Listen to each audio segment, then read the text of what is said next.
Dear friends, my name is Shannon from Shannon Studio, and you can find me and my work at shannonstudio.com.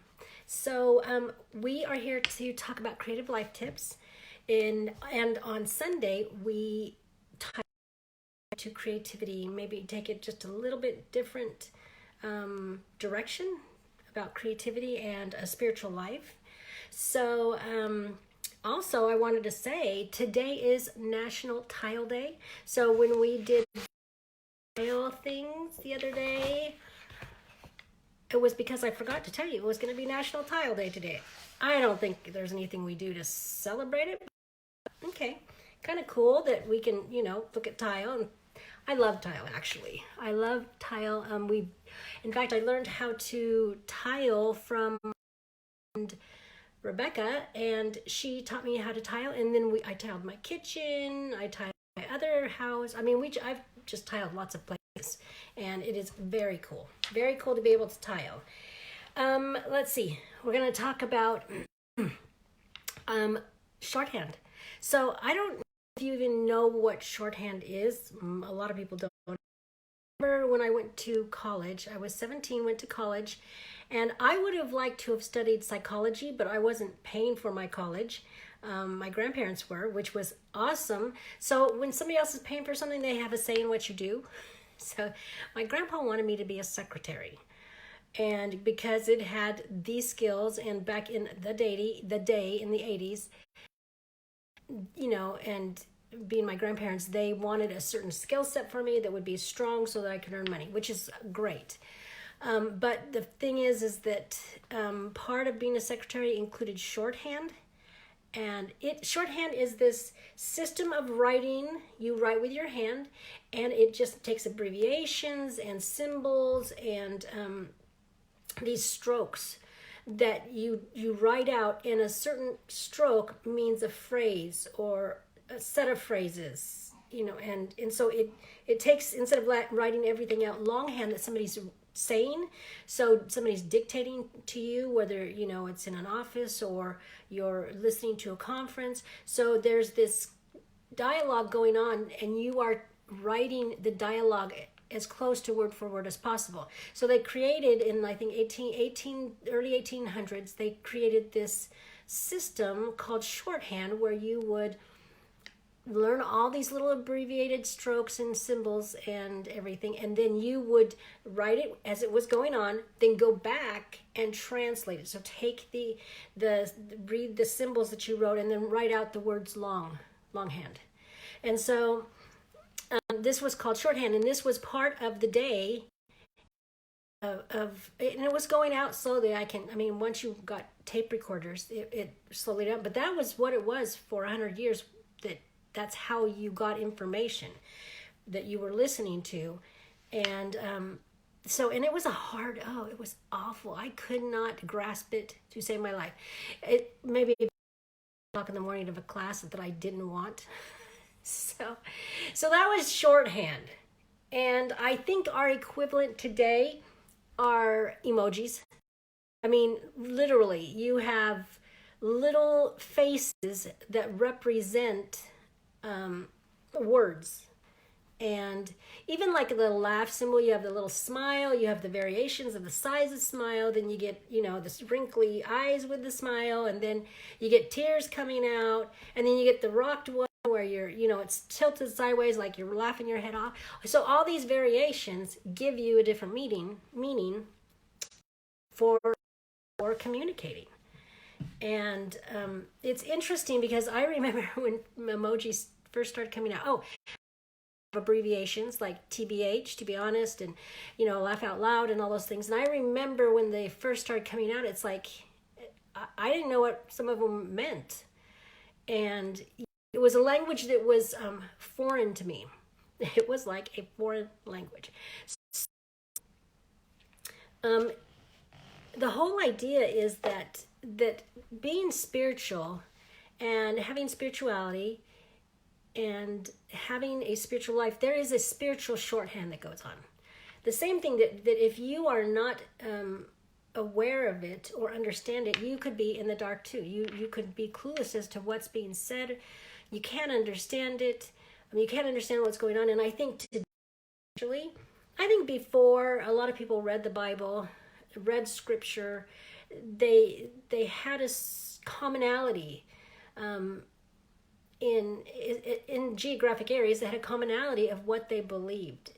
But it's not that way anymore, and people don't read the Bible, and they don't have spiritual leaders to decipher things for them.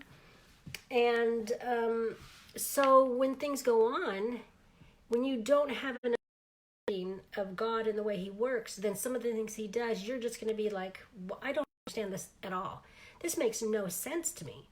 And I think that we do ourselves a disservice when we don't understand the language being spoken. If you don't understand emojis and somebody's typing stuff out, you are a disadvantage and you don't understand what they're saying. If you don't read scriptures, then you don't have an understanding of what he's saying or trying to do, the Lord. And I think there are ways to learn that communication. I think one of the ways is that we study it. We ask questions. I remember asking my kids, what does TBH mean? What does this face mean? Because remember, we used to not just have the little icon faces, we used to do them with the typewriter icons. So the / or the semicolon, those kinds of things meant certain facial expressions until they made emojis, so there was an evolution process going on. And but I think when you study and you really take the time to look at things and to gain that understanding, then you're then you're going to become more familiar with it. And that's it, becoming more familiar, see it, understand it, recognize it, say, kind of go it through your head. Another thing is to practice it, whether it's with emojis, with the shorthand that used to be, or with spiritual messages, it's practicing it. Because once you practice something, and then it just becomes second nature. Then it's like, oh, I know what to use. Oh, I know exactly what this means. And so then we don't have to strain at trying to understand the why of it or the what of it, or we can just then move forward about receiving what it is that was on the page, whether it's the emoji, the shorthand, or spiritual symbolism and messages, and then move forward. We can move forward at that point. We're not stuck trying to figure things out. And then at some point things click. We figure it out, and it's like, yes. And as this all ties into creativity, part of it is that creative process to come up with these kinds of languages. It's to come up with analogies and parables in the scriptures, to come up with these little faces. And I mean, even has a swear face, a swear emoji for, somebody's swearing when they have that little icon with the little letters coming by the mouth. So, I mean, it's very creative. It's a very creative process. It's making creativity just part of our everyday lives.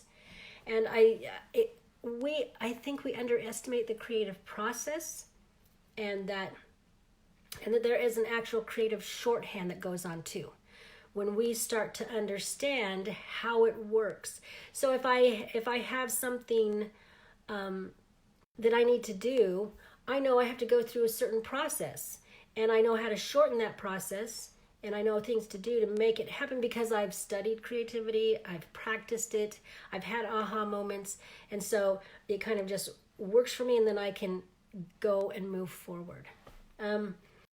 Wendy Ulrich says, there is a language of the spirit that we learn through experience, practice, attention, that uses both feelings and reason to communicate. And I liked that little summation, that there is a language of the spirit. There's a language to creativity. We communicate all the time. Shorthand, the way it was it was short form of longhand, short form of longhand. Emojis or spiritual, there's a shorthand, and I kind of just lost where I was going with that. Communicate. It's a way to communicate. There is a wise way to do it. I think when I think of my own life, I think of a couple things that I know for sure that really add to my well-being, that add to my sense of peace, and to make sense of things, to understand, why the Lord does this or doesn't do this. And that is the scriptures, prayer, and then also living a creative life to be able to express my own thoughts and to express my own self. That's what creativity does, I think, is to take everything you've learned and the combination of who you are and to be able to process it into a shorthand of whatever we make, whatever we do, however we process things for the world and to communicate with the world. So that's what I feel like. I have like my own my own shorthand, as my own Shannon shorthand. And I think a lot of other people do too. I think we all do. I just don't sometimes think. So anyways, I thought that was really cool that there's a spiritual shorthand that goes on, and it's usually creatively made. It's got creative written all over it. So I think that's it on my notes. So remember, you have a creative heartbeat, so listen for it. And I will be back tomorrow, and happy National Tile Day. And bye for now.